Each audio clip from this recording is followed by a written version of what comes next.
నమస్తే అమ్మా. నమస్తే అమ్మా. అమ్మా, నరదిష్టి నరదిష్టికి నల్లరాయి కూడా పగులుతుందని చెప్తూ అవునమ్మా. కదమ్మా. అసలు దిష్టి తగిలింది అని ఎలా గుర్తించాలమ్మా? మామూలుగా అయినట్టయితే చిన్నపిల్లల విషయంలో వాళ్ళు పిచ్చిగా ఏడుస్తూ ఉంటారు, పెంకిగా ఏడుస్తారు. కాస్త ఉప్పు తీసుకుని మా ఇంట్లో పెద్దవాళ్ళు చెప్తారు, ఉప్పు రాళ్ళు తీసేయి అంటారు. అంటే మెత్తన ఉప్పు కాదు, రాళ్ల ఉప్పు అని అక్కడ అర్థం కదా. అవును. ఆ ఉప్పురాయి తీసేయి అంటే వాళ్ళ చుట్టూతా ఇట్లా 3 సార్లు తిప్పి తీసి పడేసామంటే నీళ్ళల్లో పిల్లలు ఊరుకున్నారు. అయిపోయిందా? దిష్టి పోయినట్టేనా? ఎవరో శాస్త్రీయంగా నిరూపించామా లేదా అన్నది పక్కకు పెడితే ఈ క్షణాన మనకి ఫలితం ఉన్నదా లేదా అంతే. అంచేత పిల్లల విషయంలో బాగా తెలుస్తుంది. మరికొన్నిట్లో చెట్టు చూస్తూ ఉండగా అలా మాడిపోతుంది. బాగా కాసే పూసే చెట్టు ఎందుకు మాడిపోయింది? దిష్టిేనమ్మా. దిష్టి వల్ల. అందుకని కొంతమంది దాని మీద పరిశోధన చేసి తవ్వి ఆ చెట్టుకి ఏమన్నా వేరు పురుగు పట్టిందా ఇలాంటివన్నీ పరిశోధన కూడా చేశారు. ఏమీ లేదు. వేరు పురుగు పడితే కూడా ఒక్క రోజులో మాడిపోదు, క్రమంగా పోతుంది. ఇది దిష్టి తగిలితే ఒక్క రోజులో మాడిపోతుంది. ఒక్క రోజులో ఇవాళ చూస్తే బాగుంది, నిన్న బాగుంది, ఇవాళకి ఏమిటో ఒడిలినట్టు అయింది, రేపటికి పూర్తిగా ప్రాణం లేనట్టు అయిపోతుంది. మహా అయితే 2-3 రోజులు అట్లా. అప్పటిదాకా బాగా పాలిస్తున్నటువంటి ఆవు గేదె మర్నాటి నుంచి అసలు ఒక చుక్క పాలివ్వవు, దగ్గరికి రానియవు, ఆఖరికి దాని దూడకు కూడా పాలివ్వవు. అట్లా అయిందంటే దిష్టి అని అనుమానం వస్తుంది. అలాగే ఇంటి ముందు కట్టినటువంటి గుమ్మడికాయ హఠాత్తుగా కుళ్ళిపోతుంది. సాధారణంగా ఏం జరగాలి? అది ఎండిపోవాలి, ఎండి ఒడిలిపోతాయి. అట్లాంటిది నిన్నటిదాకా బాగానే ఉండి ఎందుకు క్రమంగా చెడిపోయిందా అనడానికి, చెడిపోతుంటే వాసన వస్తుంది. అవును అవును. వాసన వచ్చిందో లేదో తెలియదు, వాసన కూడా రాదు, హఠాత్తుగా కుళ్ళిపోయి దాని నుంచి పడిపోతుంది. ఇట్లాంటివన్నీ చూస్తే ఇది దృష్టి దోషం అని అంటూ ఉంటారమ్మా. కంటికి కూడా ఒక శక్తి ఉంటుంది కదా, చూపుకు కూడా ఒక శక్తి ఉంటుంది. ఉంటుందనే కదా మనం నీ చల్లని చూపు ప్రసరింపజేయి, కరుణామృత దృష్టి చూడు, దయ తలచు అని ఇలాంటి పదాలు వాడుతూ ఉంటారు. ఇది మన తెలుగు వాళ్లే కాదండి, అన్ని భాషల వాళ్ళు వాడతారు, పాశ్చాత్య దేశాల్లో కూడా వాడతారు.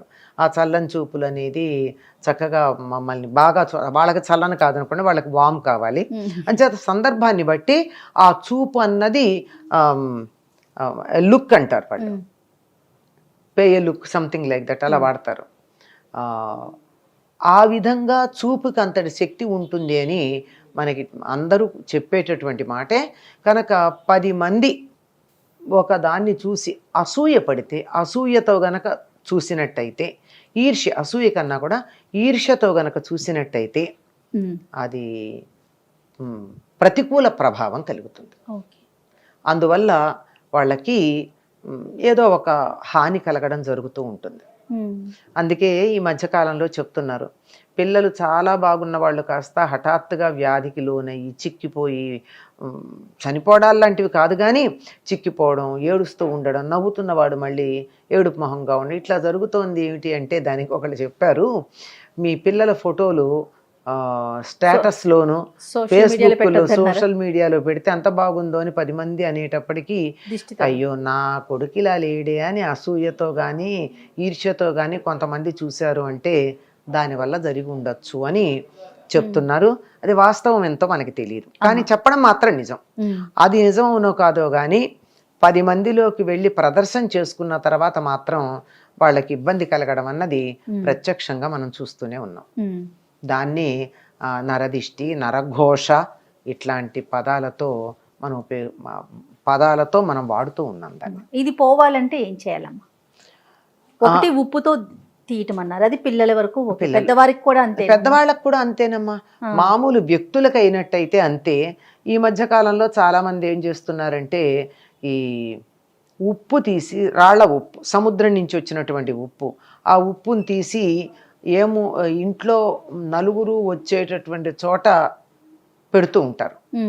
దానివల్ల దృష్టి దోషం పోతుంది. ఉప్పుకి నెగిటివిటీని ఆకర్షించే లక్షణం ఉంది. అవును. అందుకే పూర్వకాలం ఏమనేవాళ్ళు అంటే, ఉప్పు జాడీలే ఉండేవిగా రోజుల్లో, ఉప్పు జాడీ మీద మూత తీస్తే విషం అవుతుంది అనేవాళ్ళు. విషం మాట ఏమో కానీ నెగటివిటీని ఆకర్షిస్తుంది కనుక ఎప్పుడు కూడా ఉప్పు మీద మూత తీసించకూడదు. ఉప్పు ఓపెన్గా ఉంది అంటే మనం దాన్ని తినకూడదు, పడేసేయాలంతే. అది అందువల్ల ఉప్పు పెడుతూ ఉన్నారు.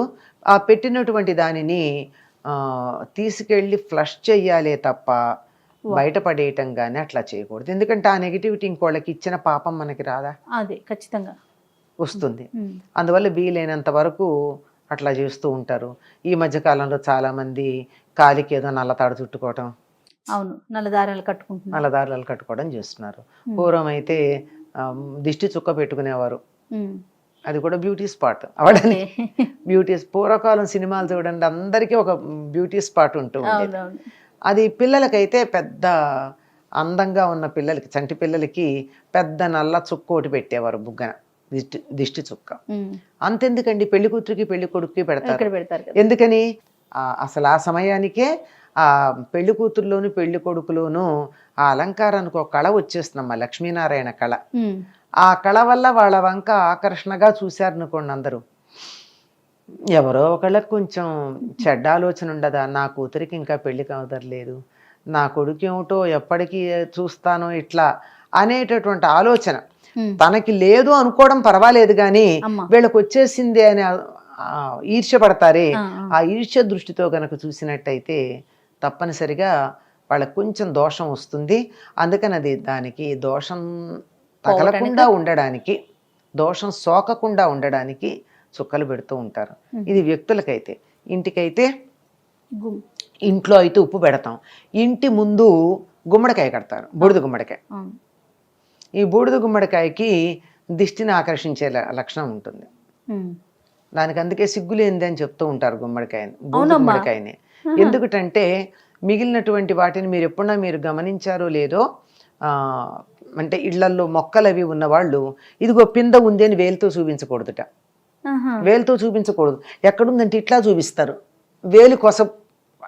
కానీ ఒక బూడిద గుమ్మడికాయని వేలుతో ఇట్లా చూపించిన వేల చూప కసుకందక వేలెత్తి చూపిస్తే కూడా అది ఏమాత్రం పాడవదుట. అందుకని సిగ్గులేందంటారా? అంటే దానికి దోషం కూడా అంటదు. ఓకే, నెగిటివిటీని ఆకర్షించుకుని కూడా బాగానే ఉండగలదు. అందుకని కడతారు దిష్టికి. అలా కడితే దానికి ఏదో వెంటనే అది చాలా వరకు ఆకర్షిస్తుంది, ఎక్కువైనట్టయితే వెంటనే అది కుళ్ళిపోతుంది. అసలు అంత దాకా ఆలోచించక్కర్లేదమ్మా. దేన్నైనా చూసి ఎంతో బాగుంది అని ఏకాగ్ర దృష్టితో చూస్తే చూపుకో శక్తి ఉంటుంది కదా, అవును, ఆ శక్తి డైవర్షన్ ఉంటుంది ముందర. అక్కడ బూడిద గుమ్మడికాయ బుగ్గన చుక్క పెడితే అంతే. ఇంట్లో నెగిటివ్ వైబ్రేషన్స్ అయితే అది ఇంకా ఆకర్షణ కాదు. కానీ మీరు చిన్నపిల్లలు స్కూళ్ళల్లో ఆడుకుంటూ ఉంటారు, నీకు తలనొప్పి తెప్పిస్తాను చూడు అంటూ ఉంటారు, గమనించారా? అని వేలు ఇలా పెట్టి నా వేలు వంకే చూడనట్టే తిప్పుతారు. అంటే ఆ తన చూపును అలా కాన్సన్ట్రేట్ చేసేటప్పటికీ ఓ శక్తి ఉత్పన్నమైందా? అయిందా? అవునమ్మా. మరి అట్లాంటిది తీక్ష్ణంగా జయ చాలా బాగుంది, వాళ్ళ చంటి పిల్లలాగా ఉంది, 10 ఏళ్ల వయసు తగ్గినట్టుంది, ఎంత అందంగా ఉందో అని నేను ఇలా తీక్ష్ణంగా చూస్తే కంటి రెప్ప వేయకుండా నీకేదన్నా హాని కలిగే అవకాశం లేదంటారా? అందులో దురుద్దేశంతో ఉంటే ఉంటుందా, ఉండదా? అంతే. అంత సింపుల్ అమ్మా నరదిష్టి తగలడం అన్నది. తగులుతుంది, అందులో అనుమానం ఏం లేదు. అందువల్ల దాని నుంచి తప్పించుకోవడానికి మంచి మార్గాలు ఉన్నాయి. మొట్టమొదట మనకున్నటువంటి ఏదైతే మనకి విలువైందుందో దాన్ని 10 మందిలో ఆడంబరంగా ప్రదర్శించకుండా ఉండండి. అది పిల్లలు కావచ్చు, ఆస్తి కావచ్చు, తెలివితేటలు కావచ్చు. మా పిల్లలు చూడండి ఎంత బాగా పాడతారా, మా పిల్లాడు చూడండి ఎంత బాగా డాన్స్, ఇవన్నీ చూపించుకుంటే దిష్టి తగలదా? అదే కదా, తగులుతుంది కదా. ఆడంబరం పనికిరాదు. ఆడంబరం లేకుండా ఉన్నట్టయితే సగం దిష్టి తగలదమ్మా. తగిలిన తర్వాత పోవాలంటే ఇటువంటి మార్గాలు ఉన్నాయి. అమ్మ, ఎన్ని రోజులకు ఒకసారి ఉప్పు తీయొచ్చమ్మా పిల్లలకైతే? ఎన్ని రోజులకే ఉందమ్మా, ఎప్పుడన్నా వాళ్ళకి దిష్టి తగిలితే రోజు ఎందుకు తగులుతుంది? అంతే. రోజు తగలడానికి రోజు ఏమన్నా మీరు ఎగ్జిబిషన్కి తీసుకెళ్తున్నారా? వాళ్ళని ఎగ్జిబిట్ చేస్తున్నారా అందరికీ? లేదు కదా. ఎవరన్నా మనకి కొంచెం అందులో పర్టిక్యులర్గా కొంతమందినంటే వీళ్ళ దిష్టి చూపు అని చెప్పేస్తారండి. వాళ్ళు ఎవరింటికి వెళ్తే వాళ్ళంతే నాశనం. వాళ్ళు గట్టికి ఇది బాగుందని అన్నారంటే వాళ్ళు నాశనం అవుతారు. కొద్దిమంది, అందరూ కాదు సుమా. అట్లాంటి వాళ్ళకి ఎలాగో తెలుస్తుంది పాపం. అటువంటి వాళ్ళు వచ్చినా 10 మంది దగ్గరికి వెళ్ళినా పిల్లలకి దిష్టి తగిలింది అనేటటువంటి సందేహం మనకు వచ్చినా, ఉమ్. 10 మంది చూపు పడే ఒక కార్యక్రమంలో పాల్గొన్నా దిష్టి తీస్తారు. ఇది ఎర్ర నీళ్లతో తీస్తారు, ఉప్పుతో తీస్తారు, కొబ్బరికాయ మీద కర్పూరం పెట్టి తీస్తారు. ఇలా రకరకాల పద్ధతులు ఉన్నాయి. ఎండుమిర్చితో తీస్తారు. ఎండుమిరపకాయలతో తీస్తారు. ఓకే. గమ్మత్తు ఏంటంటే ఎండుమిరపకాయలు తీసి భగభగా మండుతున్నటువంటి నిప్పుల్లో వేస్తే గొట్టు రాదు. అవును. మరి ఏమిటది రాకుండా ఎట్లా ఉంది? అవును. ఇవన్నీ నిదర్శనాలే. నూనె గుడ్డతో కూడా ఆ నూనె గుడ్డతో తీసి వెలిగిస్తారు. వెలిగిస్తే దాని నుంచి నీళ్ళ చుక్కలు వస్తాయి. అవును. అవును. నూనె చుక్కల బదులు నూనె గుడ్డతో తీసి వెలిగిస్తే నీళ్ల చుక్కలు టపటపా కింద పడతాయి. మరి అంటే దిష్టి ఉందని అర్థం. ఓకే. దృష్టి దోషం ఉందని. ఇన్ని రకాలుగా దృష్టి దోషాన్ని పోగొట్టేటటువంటి మార్గాలు మనకి పెద్దలు అందించారు. రైట్ అమ్మా. నమస్తే. నమస్తే.